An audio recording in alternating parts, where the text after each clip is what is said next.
fa tafiditra ao anatin'ireo firenena izay ahiana ny amin'ny hisy asa fampihorohoroana izay moa ny eto Antananarivo nanakatona ny ambasadiny ary ny Amerikanina nanomboka tamin'ity androany ity ankoatra ny teto Antananarivo moa dia firenena 20 hafa ihany koa no niroso tamin'izay fanakatonana ny masoivoho sy consulat izay.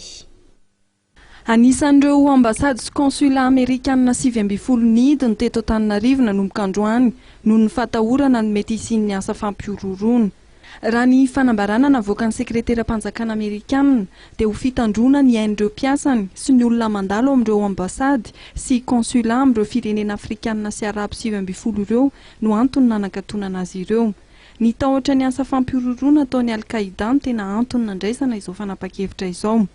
Raha tokony omaly alahady fotsiny natao izay fanakatonana izay dia no alavainy ary nitarina hatramin'ny sabotsy ho avy izao izay fanakatonana ny ambasady sy consulat manerana amin'ireo toerana 20 ireo dia ao Abu Dhabi, Amman, Le Caire, Riyad, Daran, Jeddah, Doha, Dubai, Koweït, Manama, Muscat, Sanaa, Tripoli, Antananarivo, Bujumbura, Djibouti, Khartoum, Kigali ary ao Port-Louis. Raha nahazo fampitandremana tahaka izao ihany koa ny tao Dhaka, Alger, Nouakchott, Kaboul, Herat, Mazar el Sharif, Bagdad, Bassora ary Erbil dia efa nahazo ny sokatra kosa izy ireo nanomboka androany. Efa tsy nisy natahorany intsony izany amin'ny fandriam-pahalemana ny toerana.